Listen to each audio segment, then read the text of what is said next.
Bueno hermanos, regresamos con Duel Monsters, y esta vez les vengo a hablar de por qué para mí el torneo de Ciudad Batallas me parece el mejor de todo Yu-Gi-Oh! Primero hablemos de los hechos anteriores al propio torneo, y es que aquí venimos del Reino de los Duelistas, el cual fue otro torneo impresionante sin lugar a dudas. Hubo momentos de tensión, batallas épicas y sentaron las bases de lo que vendría después para la serie, y después de eso pasaríamos con lo que en principio hace interesante este torneo, y es por una sencilla razón: los dioses egipcios. Esas tres cartas son el foco de todo esto, y el principal motivo por el cual ocurren todos los acontecimientos que ya conocemos. Aquí todo el mundo está obsesionado o necesita obtener dichas cartas. En el caso de Kaiba, por ejemplo, quiere las cartas para hacerse más poderoso, y por fin superar a Yugi. Por parte de los protas tenemos que el faraón necesita esas cartas para recuperar su memoria. Y lo más importante, el villano quiere las cartas para poder obtener el título de faraón y así liberarse de la promesa de los cuidadores de tumbas. Y esto es importante porque todo el conflicto de este arco tiene que ver con el torneo,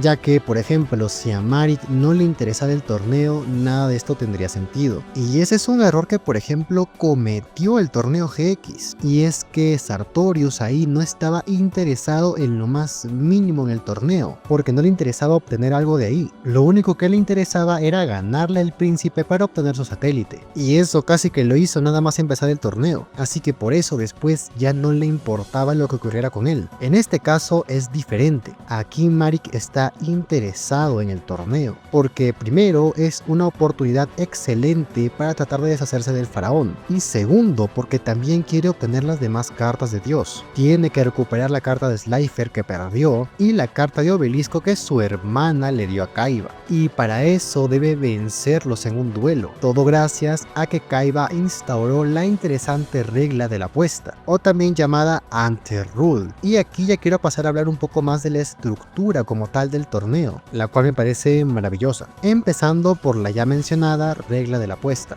Dicha regla obligaba a los duelistas a apostar la carta más rara de su deck. Esto obviamente lo hizo pensando en que cuando encontrara y derrotara a quienes tenían las cartas de Dios, pudiera llevárselas de manera limpia, entre comillas, sin necesidad de robarlas. Que por cierto, es curioso cómo este señor ahora diseña una regla para poder llevarse una carta rara de manera justa, teniendo en cuenta cómo es que obtuvo sus 3 copias de Blue Eyes. Y para los que no saben de qué estoy hablando, les recomiendo investigar cómo es que consiguió Kaiba sus 3 copias en el manga, y únicamente les diré que no fue pidiéndolas por favor. El punto es que esta regla es bastante beneficiosa para eso, y para los duelistas que no buscan a los dioses como tal, porque por ejemplo en el caso de Joy, el tipo con cada victoria que tenía en el torneo hacía su deck más fuerte. Sí, en efecto, su deck era una ensalada, pero una ensalada que funcionaba y que lo llevó bastante lejos en el torneo. Las cartas que obtuvo de Esparroba, de Weevil y de Mako significaron para él un power up importante, que además simbolizaba su crecimiento durante todo el torneo. Que las cartas no tenían sinergia entre sí, también, pero creo que en este punto está claro que las cosas en el anime no funcionan como en el TCG.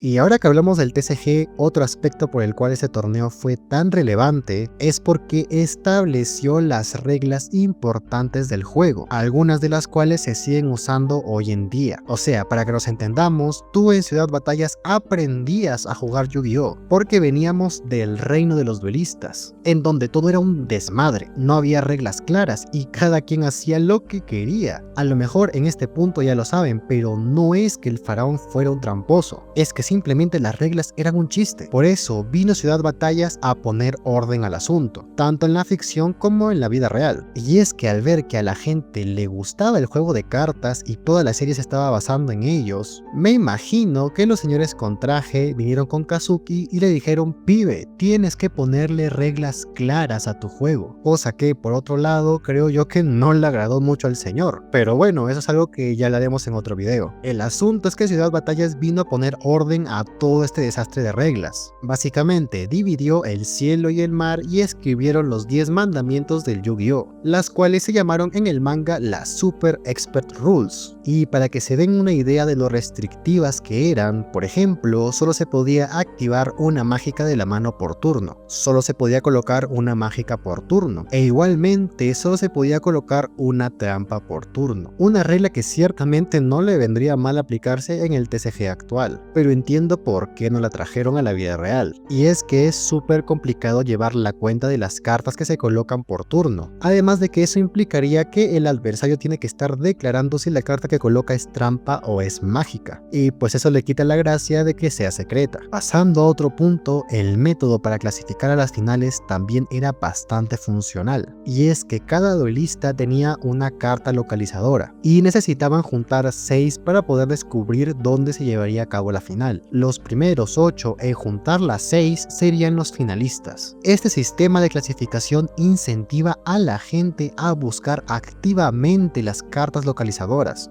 En el torneo podías apostar la cantidad de localizadoras que quisieras, facilitando que ya dependiera de ti qué tan rápido o seguro querías avanzar en el torneo. Además de que no basta con conseguir las 6, debes de ser de los 8 primeros en conseguirlas, lo cual también te apura, por así decirlo, en conseguir las cartas, pues tienes que ser más rápido que los demás, o si no te quedas fuera. Y sé que parece absurdo, pero ver que un sistema de clasificación esté tan bien hecho como lo estaba este no es tan fácil. Por ejemplo, en el torneo GX lo que tenías que hacer para ganar era conseguir todas las medallas. Cada estudiante tenía una de ellas. Este sistema estaba fatal porque no te incentivaba a que lucharas para conseguir todas. El propio Astro lo dice, lo más óptimo era evitar luchar, para así al menos quedarte solo con una medalla. Y cuando alguien logre reunir todas, vencerlo y así ganar el torneo. Aquí directamente le dices a la gente que no luche, que basta con que tenga una sola medalla para poder clasificar a la final. Que sorpresa es lo que termina pasando con Blair, quien tenía solo una medalla que Zane se la había regalado pa' colmo, enfrentando en la final a Chaz, quien tenía todas las medallas, lo cual no es otra cosa que un mal diseño de torneo.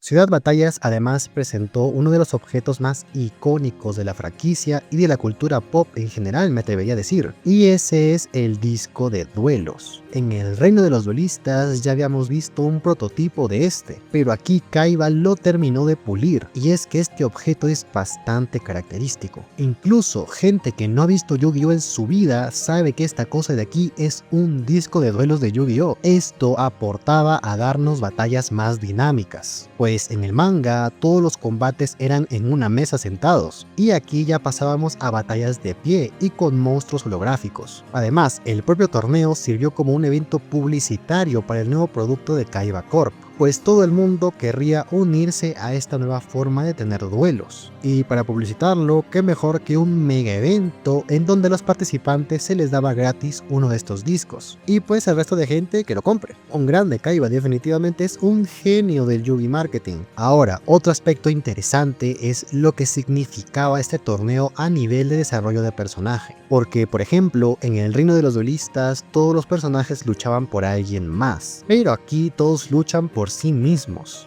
Por ejemplo, para el faraón esto significaría una lucha por recuperar su pasado. Aquí él tiene la misión de recuperar las cartas de Dios para poder recuperar su memoria, la cual se encuentra atrapada en la tabla egipcia, por lo cual si en el arco anterior luchaba por recuperar al abuelo de Yugi, aquí lucharía por sí mismo. Él realmente no tiene motivos para entrar a este torneo, más allá de que haciéndolo tiene la posibilidad de recuperar sus recuerdos, y para eso es esta batalla, para descubrir quién es él mismo. Por parte de Joy es igual, él mismo dice que antes en la isla de Pegasus luchó por su hermana. Todo lo que hizo fue para poder pagar su operación, pero aquí él ya no tiene esa necesidad. Él entra a Ciudad Batallas para luchar por sí mismo. Él quiere demostrarse que es un buen duelista. Y eso solo va a lograrlo luchando por su cuenta. Por eso, cuando Yugi le ofrece regresarle a Ojos Rojos, él no acepta, porque quiere recuperarlo por sus propios medios. Quiere demostrarse que es lo suficientemente bueno para recuperarlo cuando llegue el momento. Y también es por eso que van por caminos separados. Si se fijan, en el reino de los duelistas iban siempre juntos y se apoyaban en las batallas, pero esta vez quería ir solo, nuevamente para demostrarse a sí mismo que puede con el reto por su cuenta. Ahora, si vamos con Kaiba, para él aplica lo mismo. Esto también es un proceso para descubrirse a sí mismo. Él venía de volver a juntar las partes de su corazón luego del Mind Crush que le aplicó el faraón. Y cuando volvió en el reino de los duelistas, no tuvo tiempo de asimilar lo que había ocurrido. No tuvo tiempo de volver a encontrarse con la persona que era porque tenía que rescatar a Mokuba. Al igual que el resto, Kaiba aquí luchaba por alguien más. Pero en Ciudad Batallas esto no es así. Aquí él lucha por sí mismo para obtener el poder que anhela, pero conforme pasa el arco también va descubriéndose a sí mismo. Descubre su pasado milenario como una reencarnación de un antiguo sacerdote y todo el legado que ello implica. Además que aprende a lidiar con ese odio que llevaba tanto tiempo dentro suyo. El propio Mokuba ya nos hablaba desde hace tiempo que Zeto no siempre fue así. Cuando vivían en el orfanato era un niño feliz, pero algo cambió con él al pasar el tiempo. Este torneo también sirve para poder dejar atrás todo ese odio, el cual estaba simbolizado en la torre de duelos construida sobre las ruinas del negocio armamentístico de Gosaburo Kaiba, lo cual era un legado que le pesaba mucho a Kaiba Corp y a él. Por eso, al destruirla, se liberó todo ese odio. Algo curioso es que dicha torre, la cual representaba todo el peso que cargaba Kaiba, luego de ese torneo obtuvo un significado diferente. Al menos en el manga de GX, esta torre es un sitio de leyenda, una arena en donde únicamente los mejores duelistas se baten en duelo, y eso es un detalle muy bueno, la verdad,